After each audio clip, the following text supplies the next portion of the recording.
Au plus profond de chacune de nos cellules, il y a une histoire de survie qui se joue à chaque instant.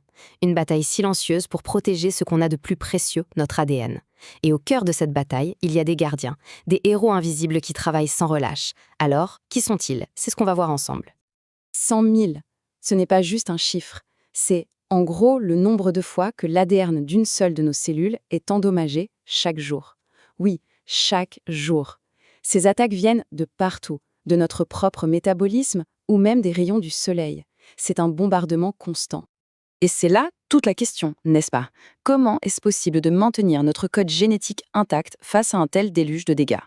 L'enjeu est énorme, parce que la moindre erreur qui n'est pas réparée, eh bien, ça peut mener à des mutations et parfois à des conséquences bien plus graves. Mais avant même de parler de réparation, il y a un autre problème, un défi de taille, le rangement.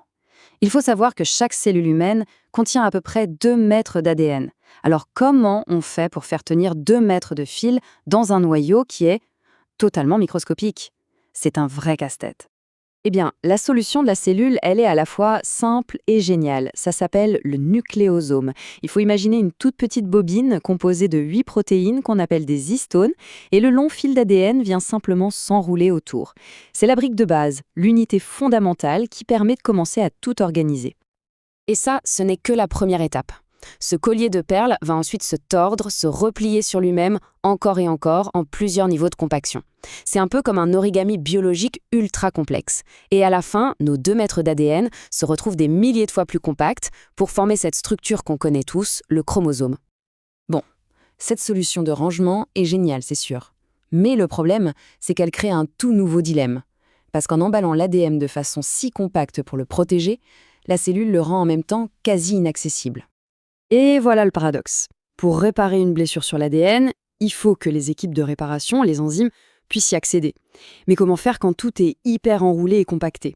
C'est comme essayer de réparer un fil au beau milieu d'une pelote de laine super serrée. C'est presque impossible.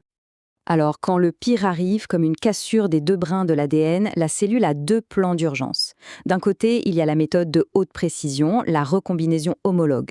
Là, on utilise une copie de secours de l'ADN pour faire une réparation parfaite, un vrai copier-coller. De l'autre, il y a la méthode vite fait bien fait, la NHEJ. On recolle juste les 2 bouts cassés, c'est beaucoup plus rapide, mais on risque de faire des erreurs. Alors, comment la cellule arrive-t-elle à gérer cet accès pour permettre ces réparations? Comment résout-elle ce casse-tête? C'est là que nos fameux gardiens méconnus entrent en scène. La solution, ce ne sont pas les histones de base, mais leurs cousins spécialisés, les variants d'histones. Il faut voir ça comme ça. À n'importe quel moment, la cellule peut retirer une bobine standard et la remplacer par une version spéciale, une version modifiée. Et ce simple échange, à un endroit bien précis, suffit à changer les règles du jeu localement et à rendre soudainement l'ADN accessible. Et c'est cette spécialisation qui change tout. Chaque famille d'histones a ses propres agents secrets. Par exemple, le variant H2A.X, lui, c'est l'alarme. C'est le premier à crier au feu quand un dommage survient.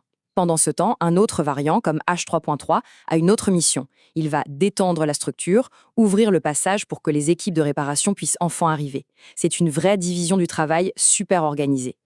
Pour que ce soit bien concret, on va zoomer sur un exemple. On va regarder de plus près le rôle absolument crucial de ce fameux H2A.X quand une catastrophe se produit sur l'ADN. H2AX, c'est vraiment la star dans ce domaine. Les scientifiques le surnomment le premier intervenant du génome. Quand un dommage grave se produit, c'est lui qui est au centre de toute la réponse d'urgence. Alors, comment ça marche? Le processus est d'une efficacité redoutable. Dès qu'une cassure a lieu, H2AX se fait marquer chimiquement. Et ce marquage, il se propage de proche en proche comme une traînée de poudre. En quelques instants, ça crée une gigantesque balise lumineuse qui s'étend sur des millions de bases d'ADN. C'est un signal d'urgence impossible à rater, une sorte de gyrophare qui guide l'équipe de réparation pile au bon endroit. Ok, tout ce drame microscopique est fascinant, mais on pourrait se demander en quoi ça nous concerne vraiment. Eh bien, ça a des implications directes et très importantes pour notre santé. En fait, leur rôle est fondamental. Ils garantissent la stabilité de notre génome. Si ces gardiens sont défaillants, les dommages ne sont plus réparés correctement. Les erreurs commencent à s'accumuler dans notre code génétique, ce qui crée des mutations. Et cette accumulation de mutations, c'est le terrain de jeu favori du cancer.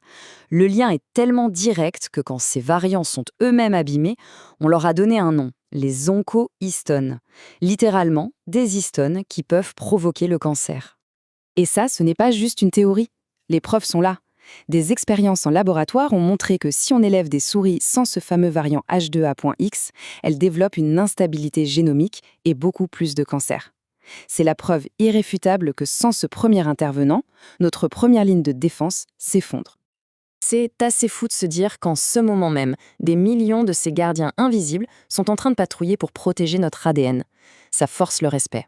Et ça laisse avec une question fascinante. Si la nature a mis au point un système de gardiens aussi sophistiqué, quels autres secrets incroyables notre génome nous cache-t-il encore ?